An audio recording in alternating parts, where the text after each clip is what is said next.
Good morning students. हमारा जो topic चल रहा है रासायनिक बलगतिकी के ऊपर हम बात कर रहे हैं, और लास्ट लेक्चर में जो मैंने इस पर बात की थी वो आपसे अभिक्रिया के वेग और वेग स्थिरांक पे बात की थी। लेकिन आज का जो मेरा टॉपिक है वो क्या है? अभिक्रिया की कोटि। अगर मैं अभिक्रिया की कोटि की बात करूँ तो हम इसको कैसे डिफाइन कर सकते हैं? मैंने आपको लास्ट लेक्चर में बताया था, ये क्या है आपके पास ए, और ए से क्या बन रहा है? कोई उत्पाद। तो आपके पास एक अभिक्रिया है जिसमें आपने क्या लिया है? ए, और ए को मैंने क्या बोला था? अभिकारक।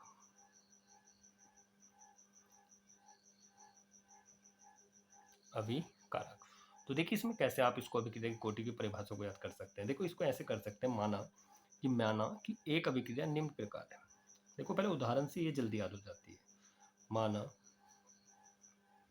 एक अभिक्रिया, पहले मैं उदाहरण दे रहा हूँ, डेफिनेशन बाद में बताऊंगा, क्योंकि इसको उदाहरण से जल्दी समझ में आ सकती है। माना एक अभिक्रिया निम्न प्रकार है, निम्न प्रकार है।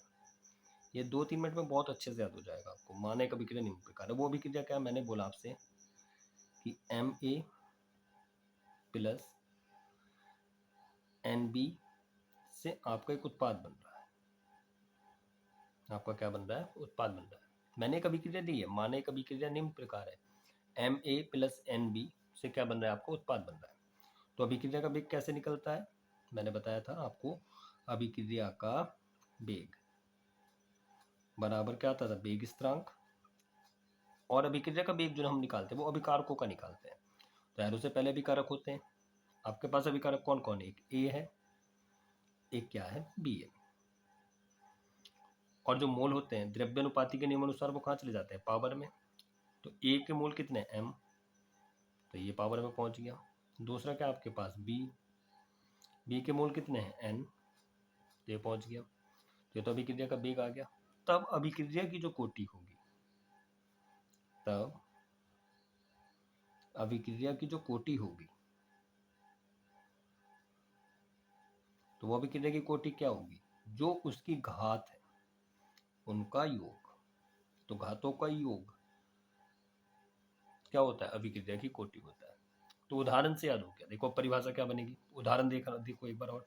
माना एक अभिक्रिया निम्न प्रकार है, Ma प्लस NB से क्या बन रहा है? आपको उत्पाद बन रहा है। तो अभिक्रिया का वेग क्या होगा? अभिक्रिया का वेग बराबर K।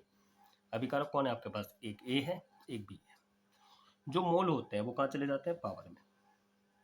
जो पावर में गया है, जो घातों में गया, उसको जोड़ दीजिए, और जोड़ने के बाद जो आएगा वो उसकी क्या होगी? अभिक्रिया की कोटि। तो परिभाषा क्या बनती है कि किसी भी अभिक्रिया में भाग लेने वाले सभी अभिकारकों की सांद्रताओं की घातों का योग। तो अभिकारकों की सांद्रताओं की घातों का योग अभिक्रिया की कोटि कहलाता है। अभिक्रिया की कोटि कहलाता है। तो क्या डेफिनेशन लिखेंगे आप यहाँ पे? अभिक्रिया की कोटि क्या लिखेंगे? किसी अभिक्रिया में भाग लेने वाले, तो कोई अभिक्रिया है ना आपके पास, तो किसी भी अभिक्रिया में भाग लेने वाले, किसी अभिक्रिया में भाग लेने वाले सभी अभिकारकों, सभी अभिकारकों की क्या? सांद्रताओं की घातों का योग। सांद्रताओं की घातों का योग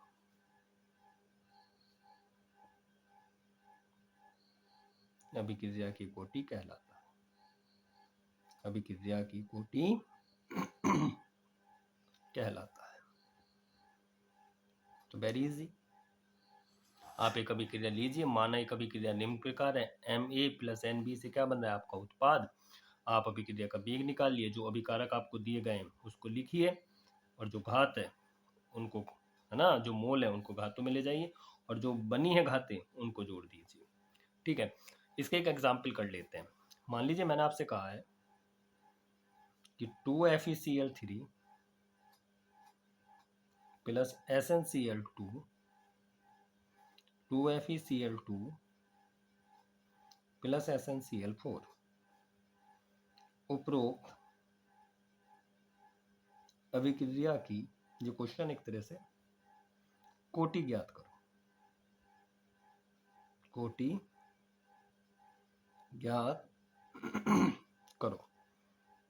तो आप क्या करेंगे, अभिक्रिया का वेग निकालेंगे। तो अभिक्रिया का वेग क्या बनेगा आपका, अभिक्रिया का वेग बराबर के FeCl3 कितने मोल हैं, 2 पावर में चले गए। दूसरा क्या SnCl2 कितना मोल है, 1। तो अभिक्रिया की कोटि कितनी आ जाएगी बोलो, तो इसके कितने मोल है 2 और इसका कितना मोल है 1। जहां कुछ नहीं लिखा होता वहां पे उसका मोल कितना होता है 1। तो अभिक्रिया की कोटि कितनी आ गई, घातों का योग। तो कोई भी अभिक्रिया आपको दी जाए उसमें घातों का योग कर दीजिए, तो 2 + 1, तो कितनी आ गई अभिक्रिया की कोटि, 3। और एग्जाम्पल देख लेते हैं। मान लीजिए मैंने आपको एक क्वेश्चन दिया है, एक अभिक्रिया, इस तरह से आपके एग्जाम में क्वेश्चन आ सकता है, एक अभिक्रिया A + B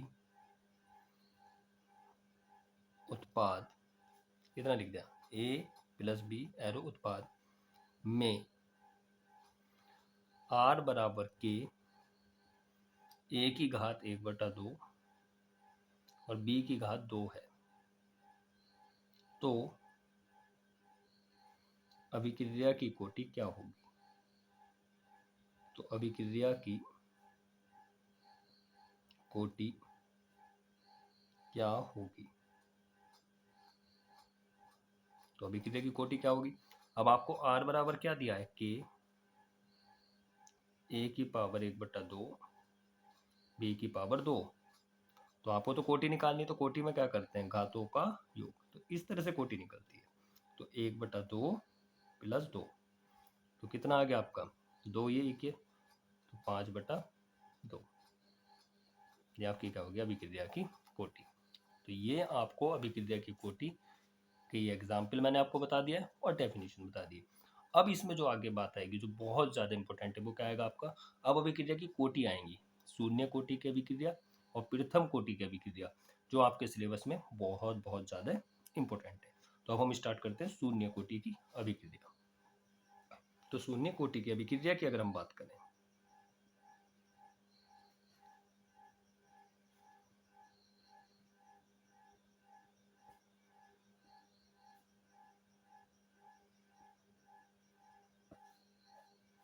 शून्य कोटि की अभिक्रिया, तो देखिए आपसे किसी भी अभिक्रिया की कोटि की परिभाषा पूछी जाए तो आपको सिर्फ एक पॉइंट याद रखना है, उसी के ऊपर आप किसी की भी डेफिनेशन बना सकते हैं।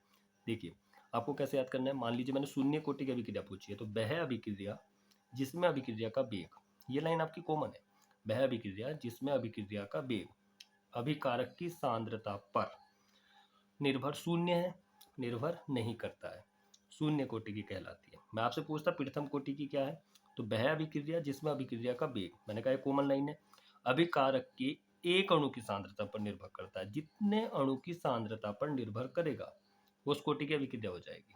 अब जैसे इसके लिए क्या है, कॉमन लाइन क्या है, वह अभिक्रिया,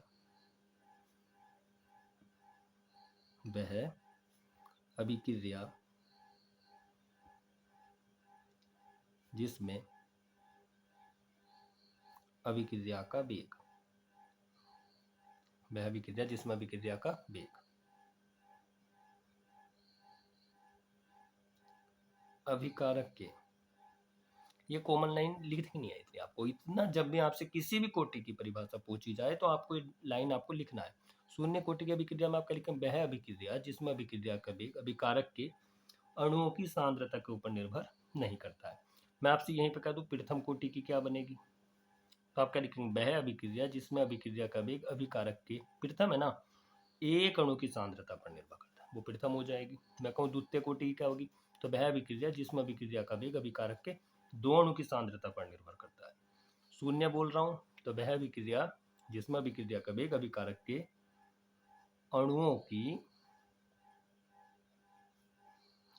की सांद्रता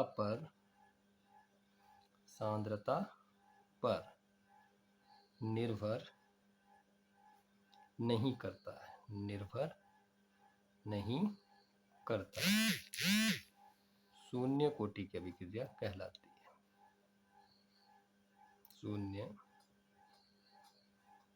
कोटि की अभिक्रिया कहलाती है।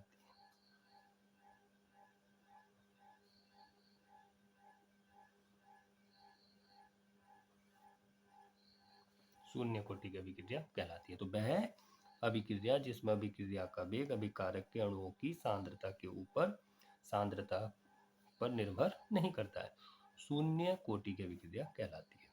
जैसे फॉर एग्जाम्पल H2 + Cl2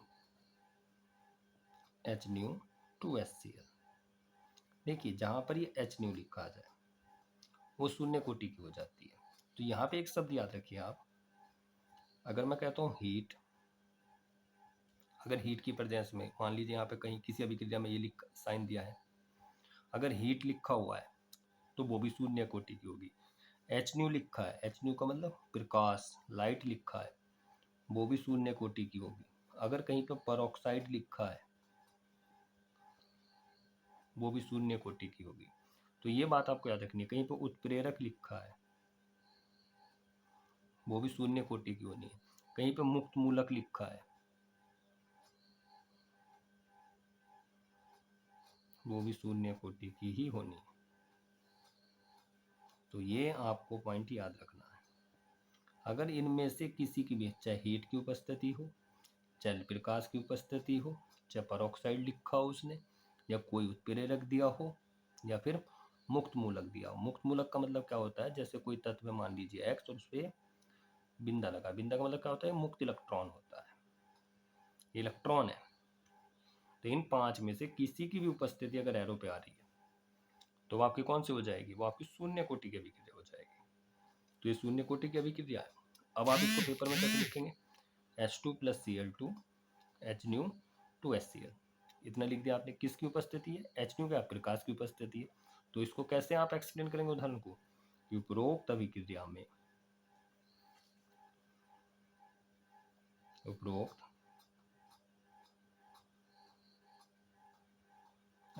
में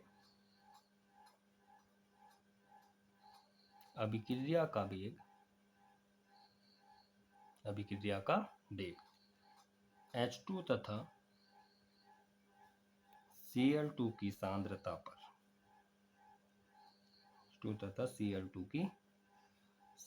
पर निर्भर नहीं करता है,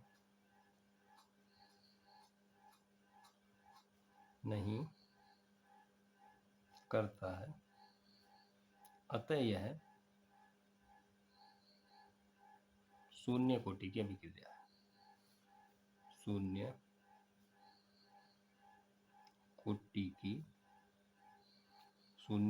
की अभिक्रिया है। तो इनमें से किसी की भी उपस्थिति आने पर वह अभिक्रिया किसकी हो जाएगी, शून्य कोटि की अभिक्रिया हो जाएगी। ठीक है। अब इसमें आगे क्या बात आती है, आगे आती है इसमें शून्य कोटि की अभिक्रिया के लिए वेग स्थिरांक का व्यंजक। ये इंपॉर्टेंट है, लॉन्ग क्वेश्चन में आएगा। शून्य कोटि की अभिक्रिया के लिए वेग स्थिरांक का व्यंजक। तो नेक्स्ट लेक्चर में हम जो बात करेंगे इसके वेग स्थिरांक के व्यंजक की बात करेंगे। Okay, take care.